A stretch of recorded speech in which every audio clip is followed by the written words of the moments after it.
Halo teman-teman Akidah dan Filsafat Islam, bertemu lagi dengan saya, Triutami Oktaviani, dalam mata kuliah Epistemologi.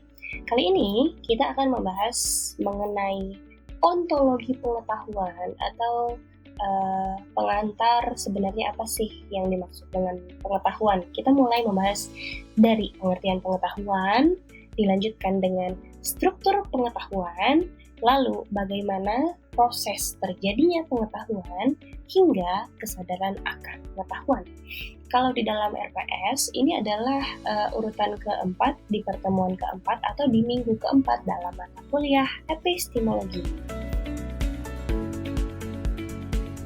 Langsung saja kita bahas tentang pengetahuan.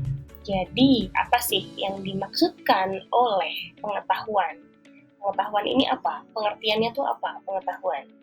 Nah, pengetahuan itu yang pertama bisa dikategorisasikan sebagai sebuah proses. Proses mengetahui itu identik dengan pengenal atau subjek dan yang dikenal atau objek. Namun, ke depannya seringkali subjek dalam mengenal objek itu bisa terdiri dari berbagai macam entitas. Dari pertemuan yang sudah pernah kita diskusikan, objek yang bisa dibahas oleh manusia atau subjek itu masuk ke dalam kategori ontologis, yang berarti yang ada, yang mungkin ada, dan yang tidak ada, gitu ya. Jadi sebelum memasuki apa itu pengertian pengetahuan, kita pakai analogi proses mengetahui terlebih dahulu. Proses mengetahui itu bagaimana caranya untuk bisa mengetahui? Tentu saja ada subjeknya atau ada pengenalnya dan ada sesuatu entitas yang dikenal. Bisa berupa gagasan, bisa berupa manusia lain, kebudayaan lain, bisa berupa makhluk lain, bisa berupa objek benda mati lainnya. Lalu, pengetahuan juga bisa dikaitkan dengan pemahaman. Nah, dalam ranah ontologi dan metafisika, antara pengetahuan dan pemahaman ini beda tingkatan metafisik. Jadi, kalau di pengetahuan, dari pengenal memiliki proses metafisik dalam kesadaran pada objek yang dikenal dan tidak memiliki ranah metafisik untuk terlibat langsung oleh si pengenal. Itu dikatakan sebagai pengetahuan. Namun, ranahnya pemahaman ketika sang pengenal telah mengetahui atau memiliki pengetahuan tentang objek atau sesuatu yang dikenal, namun sampai dalam tingkatan metafisik punya refleksi diri. Artinya, kalau dalam bahasa sederhana, tingkatan pemahaman ini bisa teman-teman rasakan ketika sudah mulai mengetahui sesuatu dan bisa menceritakannya kembali ke orang lain dengan jelas. Itu tingkatan pemahaman secara sederhana. Atau kalau misalnya pakai bahasa metafisik, pemahaman itu dikatakan sebagai pengetahuan yang sudah dimiliki oleh pengenal, namun ia mampu merefleksikan diri. Ada aktivitas batiniah yang mampu memproses pengetahuan yang sudah dimilikinya.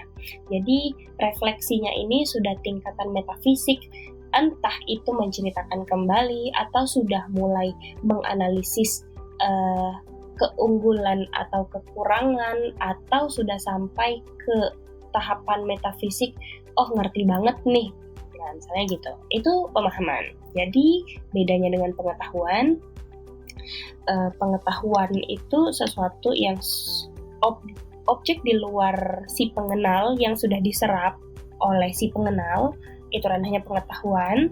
Tingkatan selanjutnya itu adalah pemahaman. Nah, tentu saja untuk sampai ke level pemahaman, pengetahuan ini bisa jadi sebelumnya si pengenal itu tidak mengetahui apa-apa tentang yang dikenal. Yang pertama. Lalu yang kedua, bisa jadi si pengenal ini sudah memiliki pra-pengetahuan. Bisa dikatakan sebagai asumsi, bisa dikatakan sebagai intuisi, dan lain sebagainya. Tetapi dia semacam kayak sudah punya bayangan. Kalau yang pertama tadi masih sama sekali belum tahu apa-apa tentang objek yang dikenal. Yang kedua, sudah memiliki pra-pengetahuan.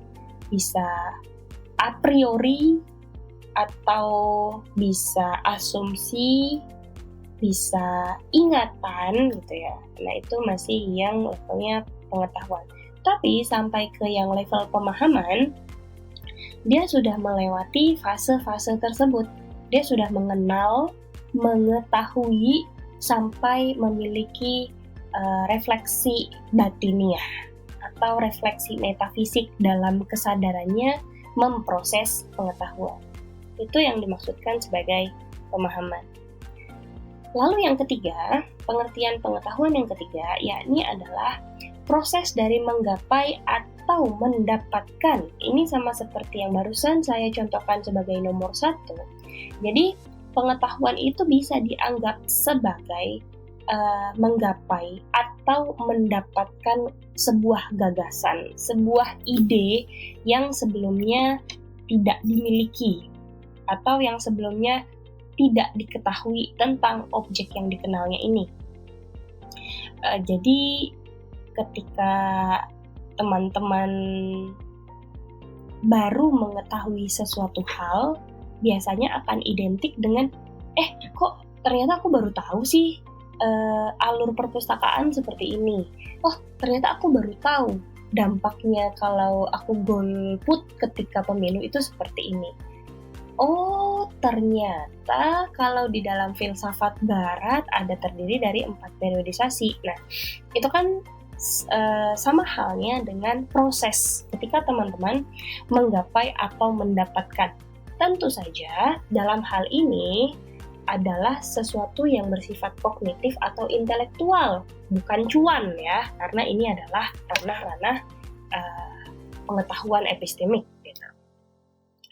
Dan yang terakhir, pengertian pengetahuan bisa dikatakan sebagai proses dari mengklarifikasi, menyatakan, dan memutuskan. Ini biasanya identik dengan pengetahuan ilmiah gitu kan. Jadi apa yang disebut sebagai asumsi, kepercayaan, dugaan, itu bisa diklarifikasi, ditinjau ulang gitu kan, bisa ditanyakan kepada subjek lain atau subjek yang dikenal, lalu bisa dinyatakan, bisa berupa lisan atau tulisan agar orang lain itu mengetahui apa yang kalian asumsikan, apa yang kalian pikirkan, atau ide dan gagasan teman-teman. Sekali lagi, ketika itu hanya dalam benak, itu hanya dalam pikiran, tetapi tidak terlontarkan kepada publik, entah melalui tulisan atau lisan, itu tidak akan menjadi sebuah pernyataan gitu ya, tidak bisa menjadi sebuah argumentasi.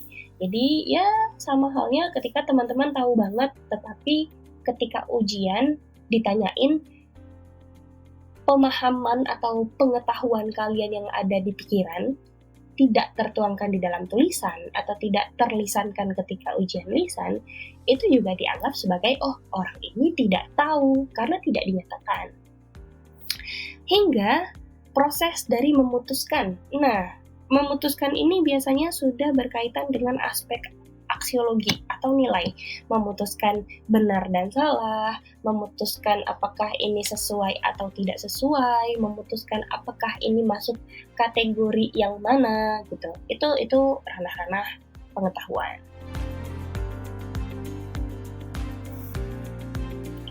Lanjut, masih ada beberapa pengertian pengetahuan. Selanjutnya, konsep makna dari proses mental pembentukan dan pengimajinasian atau persepsi. dan atau verifikasi mental atau apersepsi. Jadi dalam hal ini pengetahuan itu bisa dikatakan sebagai sebuah proses mental jiwa pada manusia dalam membentuk dan mengimajinasikan. Nah, kalau pertemuan sebelumnya saya sudah bilang bahwa term atau kata persepsi itu biasanya erat kaitannya dengan filsuf-filsuf empiris gitu. Tapi sebelum kita lanjut ke aliran empiris, persepsi itu juga bisa dikatakan sebagai imajinasi. Walaupun secara etimologi antara imajinasi dan persepsi itu nanti berbeda. Tapi dalam hal ini, anggaplah imajinasi itu sebagai persepsimu gitu. Bisa dikatakan juga persepsi itu sebagai anggapanmu atau pendapatmu. Jadi konsep makna dari proses mental dalam membentuk imajinasi hingga sampai pada tahapan verifikasi mental tersebut atau verifikasi persepsi yang sudah kita bangun tersebut. Contohnya, misalnya teman-teman mulai mengimajinasikan atau mengira-ngira bahwa kayaknya kalau misalnya saya ikut mata kuliah filsafat barat modern itu akan menjemukan deh, akan sangat membosankan karena bahasanya tentang sejarah. Nah, itu kan masih asumsi ya, sebelum teman-teman masuk kelas waktu war KRS gitu, masih dalam ranah asumsi, masih dalam ranah persepsi. Setelah teman-teman merasakan satu pertemuan, dua pertemuan, di sana terjadi proses verifikasi mental, verifikasi pengetahuan atas persepsi yang sudah kebentuk itu tadi.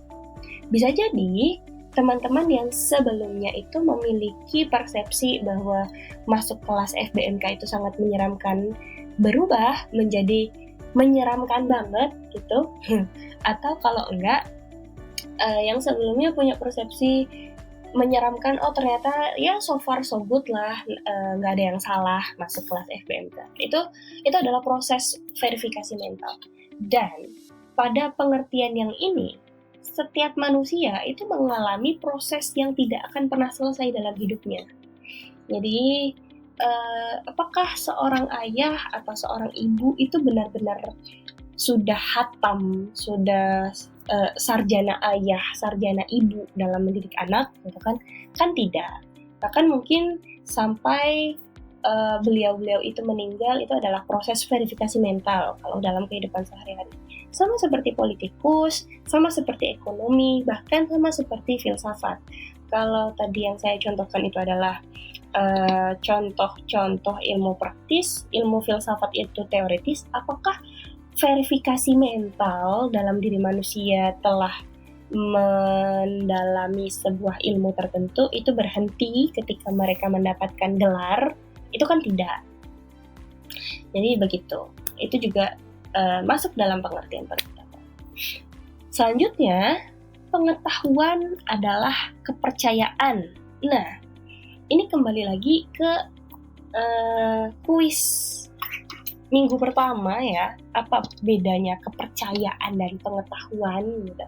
Jadi kepercayaan itu adalah bagian dari pengetahuan. Pengetahuan bisa jadi masuk dalam kategorisasi sesuatu yang dipercaya. Jadi pengetahuan itu adalah kepercayaan, benar. Semua kepercayaan, bukan dalam artian agama ya, tapi maksud saya semua entitas yang dipercaya oleh manusia, baik itu subjektif, itu adalah pengetahuan. Karena logikanya, bagaimana ketika teman-teman percaya sesuatu, tetapi itu bukan bagian dari pengetahuan, bukan sesuatu yang teman-teman ketahui. Sampai sini kira-kira bisa kebayang? Jadi tugas pertama, pengetahuan adalah kepercayaan, biar teman-teman ini bisa paham gitu ya. Sebenarnya apa sih contoh kepercayaan yang bagian dari pengetahuan? Nah, itu pertanyaan pertama. Itu yang menjadi tugas teman-teman. Kasih aja contoh. walaupun yang seremeh atau sesederhana atau sesimpel kepercayaan yang berkaitan dengan kehidupan sehari-hari, berkaitan dengan kesukuan, atau berkaitan dengan prinsip hidup, bebas banget. Berkaitan dengan organisasi, himpunan, partai politik, prinsip ekonomi, prinsip sosial, itu bebas. Tapi tolong berikan saya satu contoh, satu orang, dan tidak boleh sama. Bentuk kepercayaan adalah pengetahuan, atau pengetahuan adalah kepercayaan. Selanjutnya, pengetahuan adalah bayangan dari pembentukan objek yang diketahui. Nah, ini sebenarnya kembali ke slide yang sebelumnya tadi, bahwa pengetahuan itu adalah proses dari yang dikenal proses dari si pengenal kepada yang dikenal. Yang dikenal inilah adalah objek yang dia ketahui, gitu. Objek yang diketahui oleh si pengenal. Jadi, tapi dalam hal ini, itu pun pengetahuan adalah bayangan.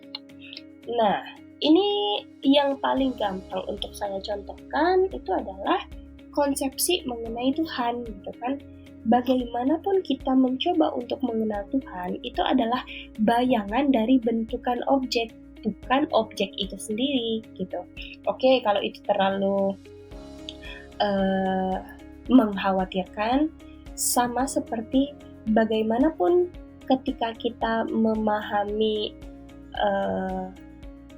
orang tua kita, tapi itu adalah bayangan, perasaan, pengetahuan kita sebagai anak tentang orang tua kita, bukan orang tua kita itu sendiri.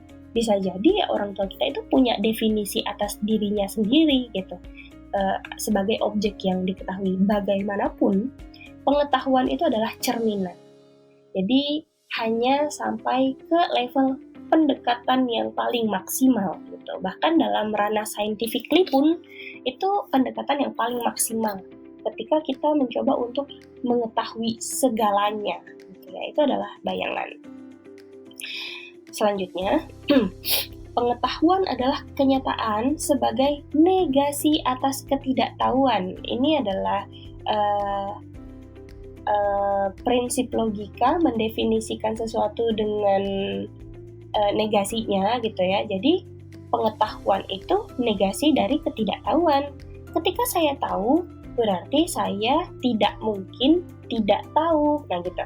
Jadi ketika saya tahu 1 tambah 1 sama dengan 2, itu berarti tidak mungkin saya tidak tahu bahwa 1 tambah 1 dengan 2. Ini hanya permainan bahasa. Ini hanya sebuah prinsip logika. Teman-teman lihat di situ ada negasi atas non-P, gitu ya. P adalah negasi atas non-P. Ya, ini kalau misalnya menggunakan prinsip logika. Yang terakhir, pengetahuan adalah pengintuisian yang datang dari luar atau hasil dari refleksi. Ini adalah pengertian pengetahuan yang berkaitan dengan intuisi si pengenal. Jadi sebenarnya intuisi dalam hal epistemik dan intuisi dalam bahasan pengetahuan itu tidak terlalu terbatas ya teman-teman. Jadi bisa jadi pengetahuan atas intuisi itu tiba-tiba saja makjleb, gitu. Kita tahu sesuatu, tahu gitu kan, tahu gitu. Itu pun diakui oleh epistemologi. Atau bisa jadi itu hasil dari refleksi. Jadi kalau dalam epistemologi, intuisi ini bisa didekati secara rasional ketika teman-teman memikirkan alur logisnya, prinsip logikanya. Jika A plus B sama dengan C plus D sama dengan E, maka C plus E sama dengan apa, gitu kan. Itu misalnya rasional. Lalu kalau kemungkinannya kayak gini, sepertinya nanti akan seperti ini, gitu. Atau misalnya intuisi yang didekati dengan empiris, karena saya terlalu sering melihat cuaca ngalian ini cerah dengan suhu 35 derajat, jadi kemungkinan kalau ngalian ini pas musim dingin rasanya kayak dieng, orang-orang ngalian kayaknya demam semua deh. Nah, itu juga bisa dikatakan sebagai intuisi dengan pendekatan empiris. Walaupun ini nanti akan ada pertemuan lanjutan untuk membahas hal ini. Atau misalnya intuisi yang bersifat mistik ya teman-teman, karena sering sholat tahajud, karena sering sholat duha gitu kan, terus mendoakan seseorang, menyebut atau mengiriminya Al-Fatihah selengkap-lengkapnya, akhirnya terbukakan gitu. Nah, itu dikatakan sebagai intuisi yang mistik atau spiritual. Itu didapatkan dari ketika si pengenal mendapatkan intuisi, pengintuisian. Itu yang intuisi. Atau hasil dari refleksi, ya kurang lebih sama seperti yang barusan saya jelaskan. Jadi intuisi dalam epistemologi itu bisa dikatakan sebagai salah satu bentuk refleksi aja gitu. Nah, tapi pertanyaan selanjutnya, apakah pengertian pengetahuan ini hanya terbatas dari yang barusan saya paparkan? Tentu saja tidak. Tidak sesaklek ini gitu ya. Jadi kurang lebih ya, secara definitif antara pengetahuan dan knowledge itu adalah sesuatu di luar objek yang dikenal oleh subjek. Kira-kira seperti itu. Nah, untuk lebih lanjutnya, kita akan membahas mengenai struktur pengetahuan. Di sini, teman-teman lihat ada gambaran, ada subjek dengan lingkaran berwarna hijau, dan ada objek dengan lingkaran berwarna merah. Lalu, untuk mendapatkan output, itu ada dimensi atau tahapan untuk menguji kebenaran.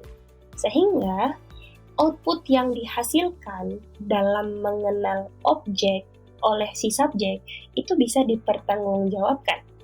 Apakah kebenarannya itu bisa disandarkan dari sumber-sumber pengetahuan? Apakah uji kebenarannya itu bisa disandarkan dengan teori-teori kebenaran? Apakah uji kebenarannya ini bisa disandarkan dengan hal-hal lainnya? Jadi, kalau misalnya disandarkan dengan uji kebenaran berupa sumber pengetahuan, nanti akan dipaparkan apa saja yang menjadi landasan sumber-sumber pengetahuan. Bisa berupa rasional, empiris, otoritas, wahyu, kepercayaan, keimanan gitu. Itu salah satu dari sekian banyak, salah satu dari sekian banyak sumber pengetahuan. Oh, ternyata menurut TikTok nih, nah itu kan baru dari sumber kebenaran. Apakah uji kebenaran itu hanya disandarkan pada sumber kebenaran itu tadi saja? Oh, bisa jadi kalau hanya pengetahuan biasa, itu ya udah selesai sampai di sana. Tetapi kalau pengetahuan yang ilmiah, itu tidak bisa hanya disandarkan pada sumber pengetahuan. Tentu saja menggunakan prinsip-prinsip atau metode-metode ilmiah yang digunakan. Jadi kalau misalnya ilmiahnya ini logosnya berupa teologi, tentu saja metode-metode pada teologi yang digunakan sebagai tolak ukur kebenaran. Kalau metodenya itu yang scientifically gitu ya, dengan ilmu pasti, matematika, fisika, kimia, dan lain-lain sebagainya, itu tentu saja dengan metode-metode yang mereka gunakan. Bisa jadi uji kebenaran ini juga dilalui dengan, kalau tadi itu pengetahuan ilmiah, selanjutnya adalah pengetahuan moralitas. Nah, jadi kalau di dalam suku saya nggak perlu tuh menggunakan Melayu kromo, karena nggak ada bahasa Melayu, ya tidak ada kelas gitu misalnya. Jadi itu juga masuk dalam pengetahuan moral gitu ya, yang disandarkan pada kesukuan atau bisa disandarkan sebagai wilayah tertentu. Oh, ternyata pengetahuan moralnya orang timur itu mereka lebih memprioritaskan keluarga, agama dibanding dengan materi misalnya. Oh, tetapi ternyata kalau di barat, oh nggak bisa.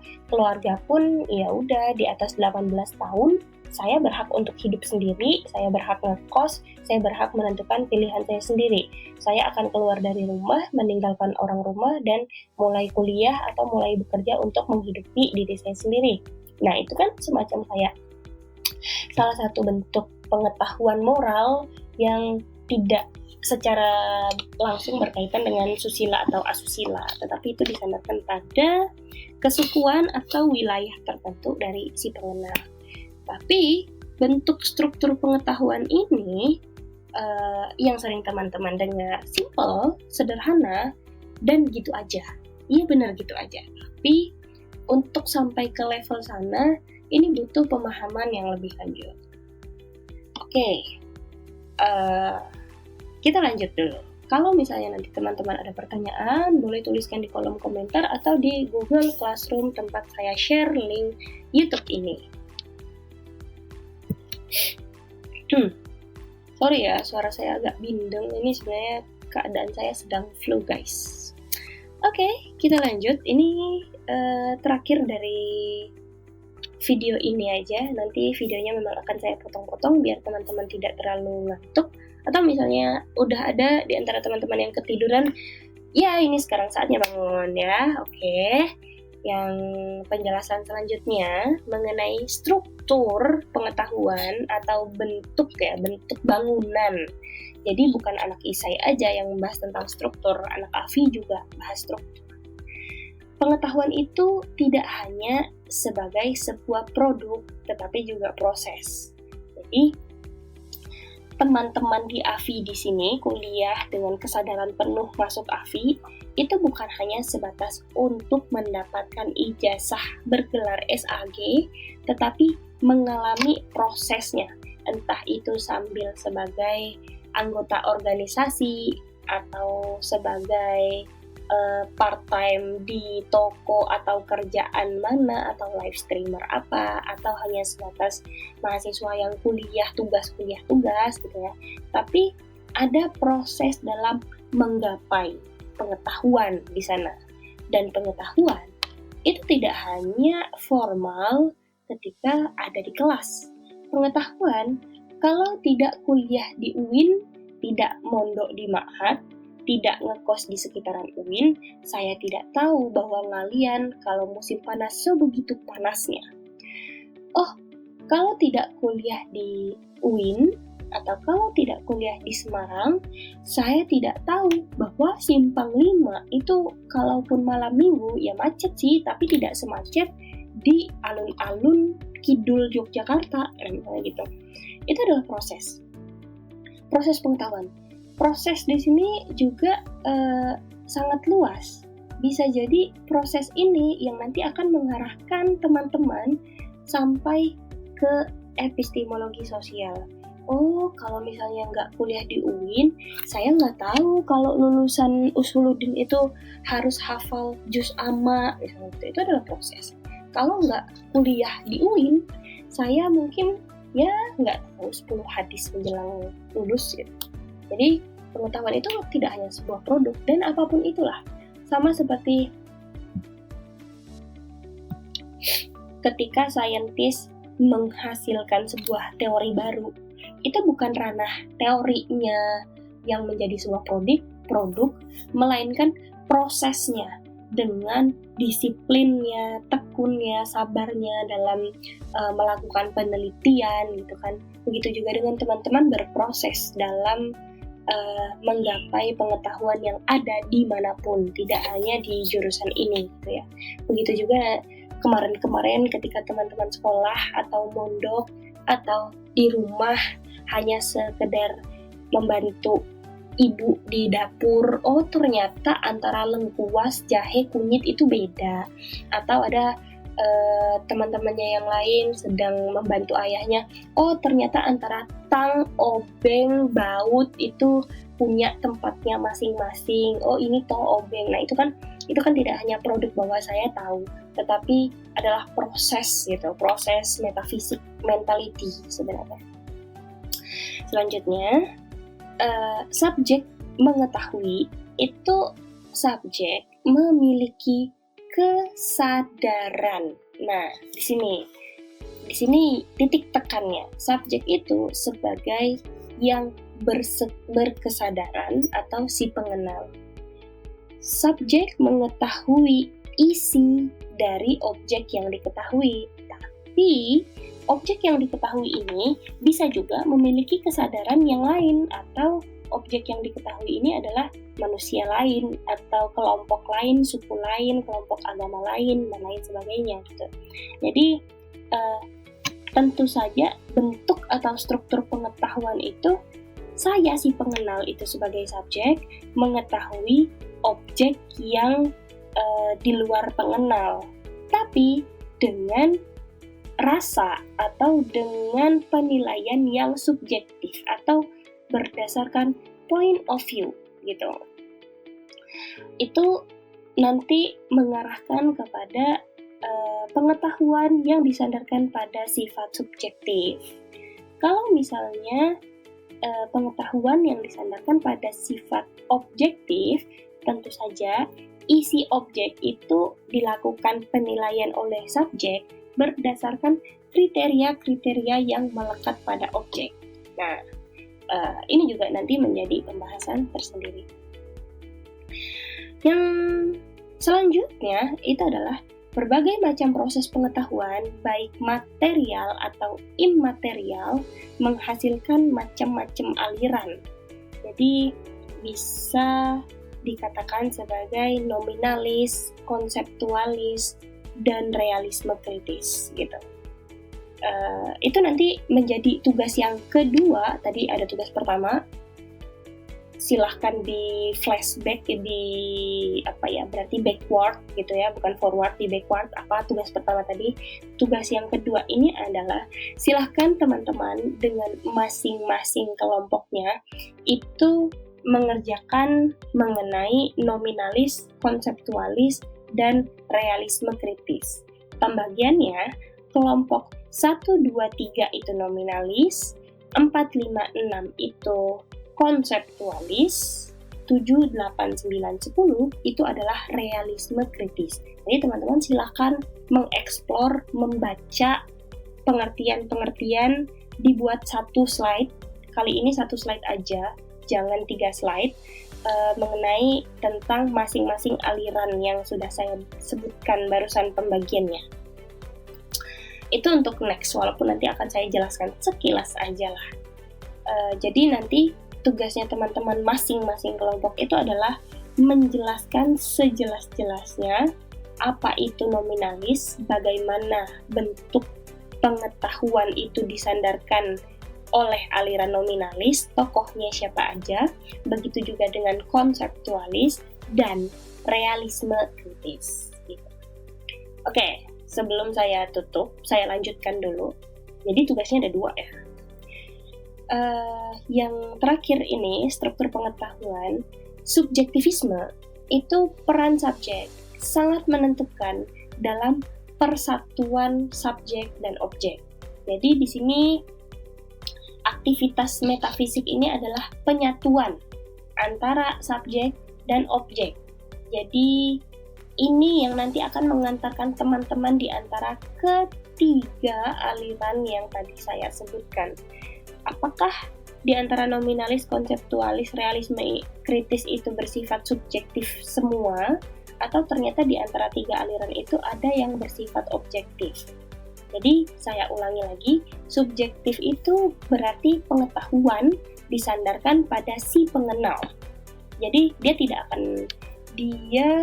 tidak peduli objeknya itu seperti apa. Ya sekedar contoh, saya suka naik gunung dan kurang suka pergi ke laut. Jadi saya bilang, kalau main ke Parangtritis tuh nggak asik gitu. Karena dengan ranah subjektif dan point of view saya yang tidak terlalu suka ke pantai. Tapi Kalau penilaian secara objektif, itu punya indikator tertentu terhadap objeknya. Misalnya, pantai dikatakan bagus, satu, punya ombak yang indah dan tenang, gitu, tidak yang mencekam. Dua, oh bersih. Tiga, oh pantainya tidak kotor. Empat, oh pantai yang bagus itu nggak harus pasir putih kok, karena Parangtritis itu pasirnya hitam, dan lain-lain sebagainya. Artinya, pantai Parangtritis itu secara objektif bagus nggak? Bagus sebenarnya. Atau kalau misalnya kita pakai contoh pantai-pantai yang ada di Gunung Kidul atau di Jepara gitu ya, pantai-pantai pasir putih yang masih bersih gitu, tidak dekat dengan pelabuhan. Secara objektif, isi yang melekat pada objek dengan kriteria-kriteria tertentu itu melakukan pada penilaian yang sama, dan ya udah, pantainya bagus tapi saya tidak suka. Ketika argumentasi saya tidak suka, itu sudah ranahnya subjektif. Sama halnya ketika asesmen atau penilaian di kelas. Ketika penilaian di kelas, teman-teman saya kasih soal yang sama, 10 soal yang sama, tapi kemampuan menjawabnya, walaupun misalnya 10 soal ini soal benar dan salah atau pilihan ganda, bukan pertanyaan argumentatif, analisis yang lebih gampang ya. Tapi ada yang dapat 10, mungkin 50% dapat 10, benar semua, 20% salahnya 3 gitu kan, 10% itu salahnya 4 gitu, atau dapat nilai 60.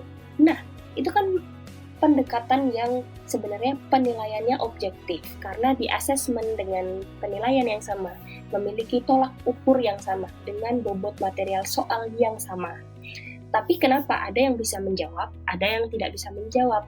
Secara objektifly gitu ya, secara objektif ya, terlepas dari apakah si yang tidak bisa jawab ini kurang persiapan dan lain sebagainya, tetapi pada saat asesmennya dia tidak bisa menjawab gitu. Itu dikatakan sebagai yang objektif. Meskipun misalnya saya suka dengan argumentasi Evita di setiap pertemuan, bisa menarasikannya, tapi ternyata secara objektif, misalnya suatu saat ketika asesmen, dia hanya bisa menjawab 7 dari 10 soal. Artinya itu masih dalam kategori D+ misalnya. Nah, nilai pada hari itu, meskipun saya suka dengan keaktifan Evita, saya tidak akan bisa memberikan dia nilainya 10, karena secara objektif penilaian, ya saat itu dia mendapatkan nilai 7. Kadang-kadang, ketika kita di masyarakat atau dalam penerapan sehari-hari, penilaian yang objektif ini akhirnya bias dengan penilaian kita yang subjektif. Jadi, kita seolah-olah merasa sudah menilai secara objektif, padahal itu hanya point of view kita yang sangat subjektif. Jadi, kita mengklaim bahwa pendapat saya, penilaian saya yang hanya sebatang kara dalam menilai ini dikatakan sebagai sesuatu yang objektif. Ya, sebenarnya tidak seperti itu gitu. Oke. Sekian pengantar yang cukup panjang dari saya. Silakan teman-teman mengerjakan tugasnya. Nanti akan ada due date ya. Untuk pertanyaan pertama itu langsung banget setelah video ini selesai. Saya kasih waktu sekitar hanya 1 jam. Untuk tugas kelompok yang kedua, itu tugas kedua yang bersifat kelompok, itu nanti di next pertemuan. Teman-teman harus mengumpulkannya di Google Classroom. Thank you sudah menyimak walaupun sambil ngantuk-ngantuk. Terima kasih.